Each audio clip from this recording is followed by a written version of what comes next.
After the show hit the ground running with the first episode of Season 3, The Apostate, will the second episode also deliver? Will they be able to bring back IG-11, getting a step closer to returning to Mandalore, or will that be the season finale? Hi there, it's Micha. Well, hold on to your hats is all I can say, so join me for this review video, will ya?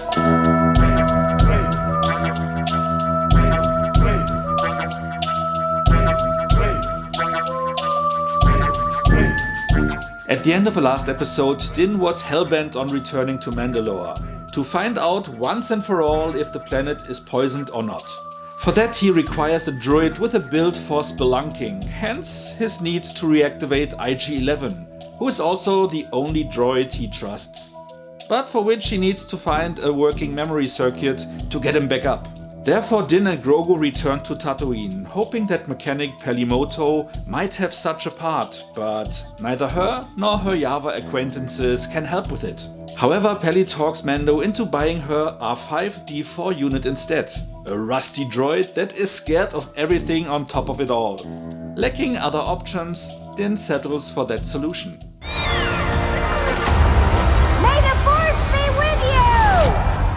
So, next stop Mandalore, where in orbit Din tells Grogu about the planet's history and the fact that he grew up on Concordia, a moon, and that he never set foot on Mandalore. He teaches Grogu more about the importance of navigation and reminded him that Bo-Katan resides on Kalevala, another planet in the Mandalore system.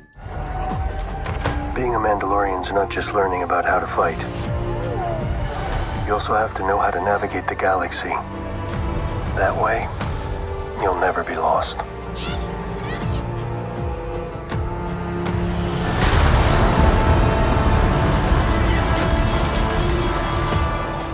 Down on Mandalore, he sends out the droid to sample the air in the nearest cave, from which he doesn't return.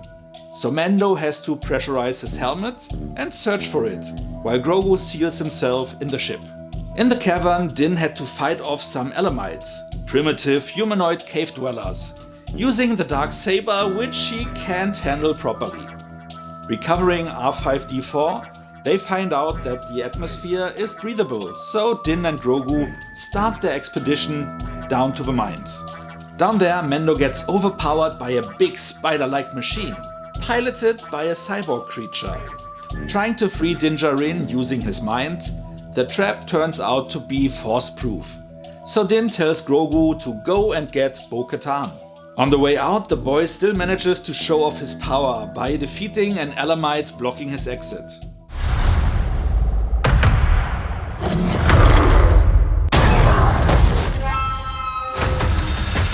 He then instructs the droid to pilot them to Bo-Katan, where she, expecting the ship to be piloted by Mando, was a bit annoyed at first about his tenacity to return. But only finding the worried child on board, Bo-Katan immediately started for Mandalore. Back on Mandalore, Bo-Katan needs Grogu to guide her to Din, which the child, though a bit scared, did. On their journey down, the two bonded a bit, where Bo-Katan tells the kid more about Mandalore's history and showcases her badassness by killing off a gang of Elamite cave dwellers. Reaching Din, she uses the dark saber quite skillfully to defeat the cyborg, after finding the weapon just lying around on the ground, but returns it to Mando afterwards. Still focused on bathing in the living waters to redeem himself, Bo-Katan leads them further down. On their way, the two Mandalorians also start to bond over Bo-Katan's stories around Mandalorian history. Though she despises Din's clan's traditions, which played a big part in Mandalore's downfall, and laughs off all the tales of the mythical beast, the mythosaur, that was once tamed by Mandalore the Great. However, she seems to admire Din to a certain degree for his dedication and belief. While Din starts his bath, reciting phrases connected to his creed, he is grabbed by something that pulls him under. Bo-Katan, without hesitation, jumps into the body of water and finds Din unconscious at the bottom. On their way up, they pass by a gigantic creature, staring at Bo-Katan with its enormous eye. Safe back at the water's edge, she can't grasp what she just saw. Something that might turn all her beliefs upside down. Could the mythosaur be real after all? Okay, with chapter 18 titled The Mines of Mandalore, there was no way that we would have to wait for it till the end of the season. I was sure though that their first task would still be a side quest to get the missing part for IG-11, and never expected Din to settle for another droid instead. Nice misdirect though.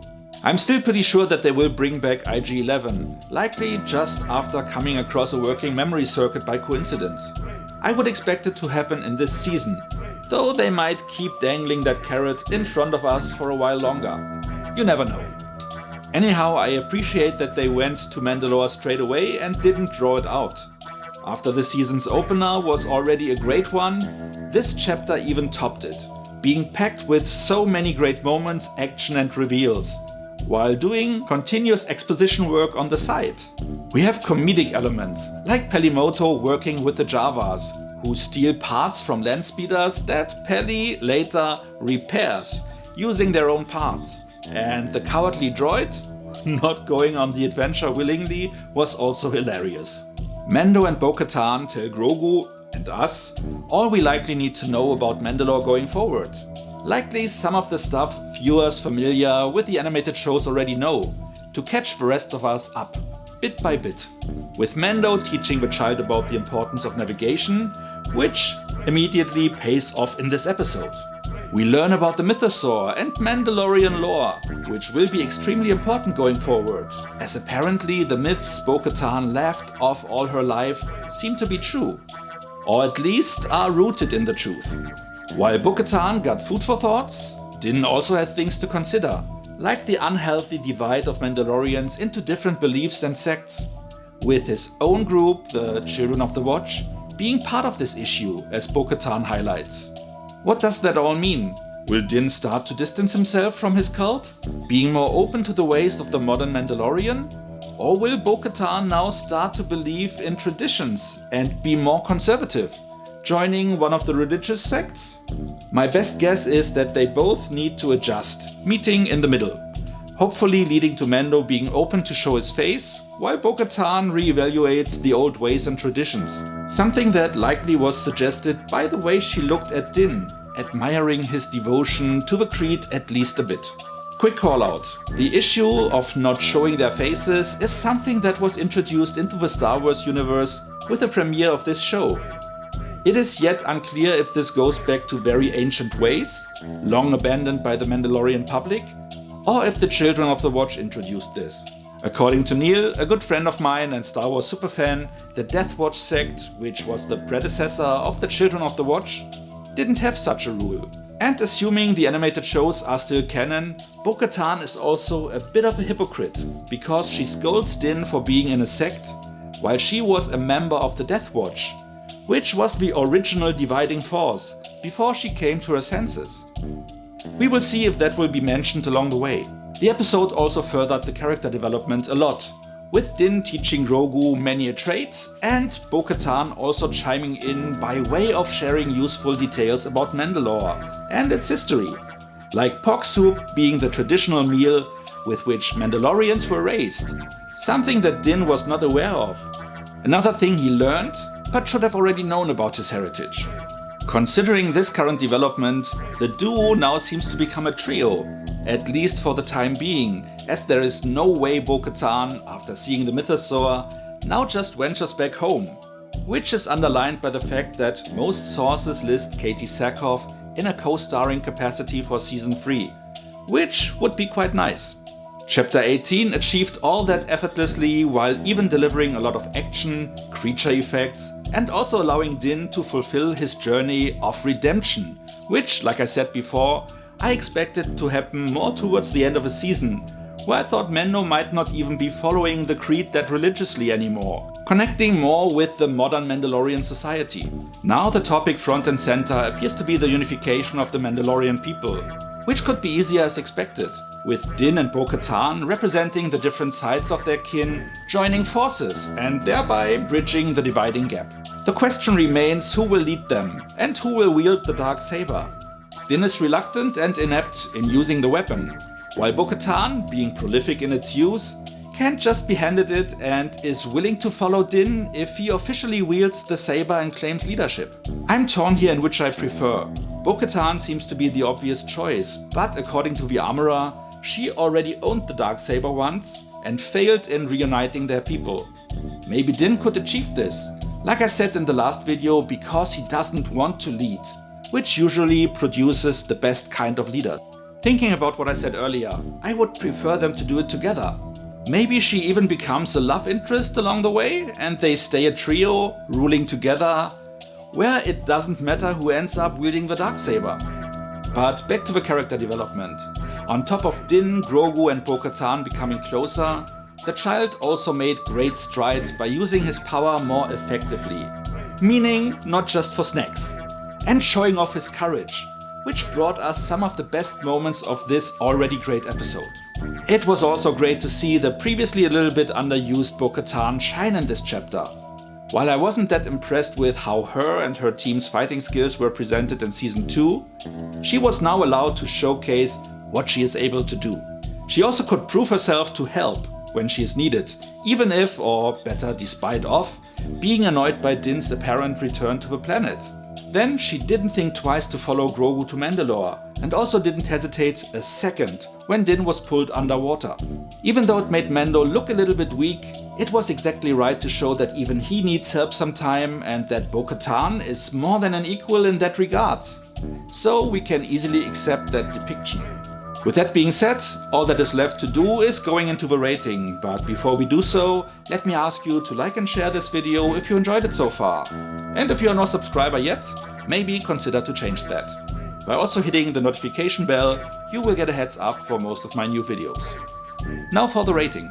Let me try to keep it short here. I really enjoyed the episode for all the reasons I just gave you. Great character development while providing the exposition along the way, as a side dish for the thrills and action we got served on the journey down to the living waters of Mandalore. We had some tense situations, funny moments and even emotional ones, where each character, including Grogu, were allowed to grow. One could consider Din looking a bit like a fish out of water this week as a detractor, but I guess that was the purpose and the rationale for bringing in Bo-Katan, so no issue here. I would have wished though that they would have brought back IG-11, especially since Mando trusting another droid seemed out of character. But that was a bit counteracted by him only trusting it with the most peripheral tasks and also treating it with caution and little warmth. Technical merits and the acting were also strong again. I couldn't think of anything except for bringing back IG-11 that would have made this chapter even better. Therefore I'm rating it 9 out of 10 points again. I was thinking of even going higher, but I think 9 points, which is an exemplary score anyway, is a good fit. And we also want to keep a little bit of room above in case the show reaches even higher. For now, 10 out of 10 is more of a theoretical score, but I could see myself using it if the show keeps growing that way. I'm excited to find out if the Mythosaur will show up again in the next episode, or if they will keep that at the back of a story until the new ruler of Mandalore will show their claim to the throne is righteous by taming the beast. And I'm curious to see who that might be. What about you? Were you surprised to see Mando using a droid other than IG-11? Did you like the episode as well, or did you find a fault with it that I missed? What is your theory about future episodes? Whatever you like to share, let me know in the comments. So much for now, see you next time and thanks for watching! Where Bo-Katan tells the kid more about Mandalore's history and showcases her badassness, all we likely need to know about Mandalore going forward. Like some of the stuff viewers familiar with the animated shows already know, to catch the rest up of us.